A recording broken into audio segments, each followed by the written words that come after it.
Good evening. This is CTV News for Tuesday, January 30th. I'm Denise Douglas. And I'm Patricia Vallone. Thank you for joining us. Well, lawmakers in Annapolis are pushing a plan they say will revamp how public education is funded in Maryland. The initiative is called Fix the Fund, and it would add an additional $500 million annually in gaming revenues on top of monies already allocated in the general fund by creating a lockbox. In the lockbox would be the $500 million that comes from casino gambling and gaming in the state of Maryland. We raise approximately $500 million.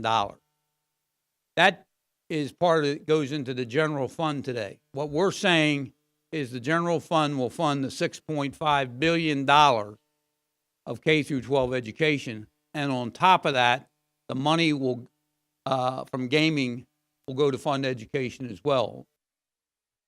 Now, legislation to carry out the initiative is still being developed, but it's expected to increase funding by $320,000 per school. Well, a similar proposal has been introduced by Delegate Mary Washington. Her measure would put casino money directly in the hands of county school boards. She says House Bill 557 would provide critical funds to school districts across the state. No, just on this topic. Okay. So I believe what's being currently proposed is a referendum. This is a lockbox, but this is done through legislative action. We can pass a law, just like we passed a law to create the funding formula. We can pass a law that really stipulates the way that the funds are used, that they can only be used in addition to existing funding. So that means that when the voters voted to expand casino gambling in Maryland, it was that expectation that these dollars would be on top of what we're currently spending. And what has happened for a number of reasons is that it was substituted for the money that we're currently spending. Delegate Washington represents Baltimore City. Nearly 50% of Maryland kindergartners were prepared and ready to start school in 2017. That's according to a new report from the State Board of Education. According to the Kindergarten Readiness Assessment, 45% of kids in that age range were fully prepared to begin this academic year compared to 43% last year. Meantime, the data shows racial disparities in student readiness.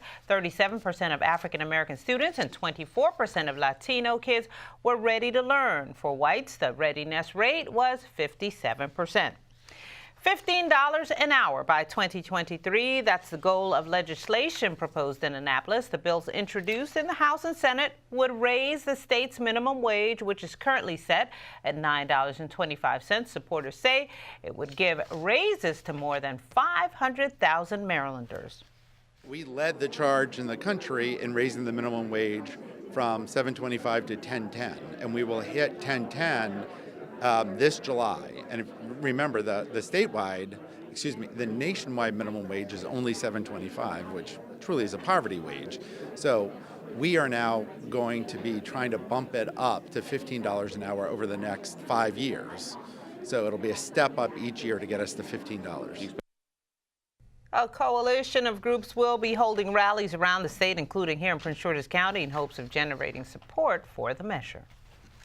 President Trump delivers his first State of the Union tonight. He's expected to highlight the recent tax bill victory, as well as lay out ideas for trade, immigration reform, and rebuilding U.S. infrastructure. Lieutenant Governor Boyd Rutherford spoke with CTV News today about the upcoming address. It's too bad they're not having the State of the Union after we do the State of the State, because I think Washington can learn from us. What kind of things how we get things done. How we get things done in Maryland, and the bipartisan nature of our governor and our administration. And like I said, we get things done. Washington doesn't seem to be able to get things done. I think if they are able to, in this state and other places, address gerrymandering, I think we'll be in better shape. We'll elect people who are able to cross the aisle and govern for everyone in their districts. But the way it's set up now, you tend to get very partisan extremes. And that's what's happening in Congress in Washington, and we're addressing that in Maryland.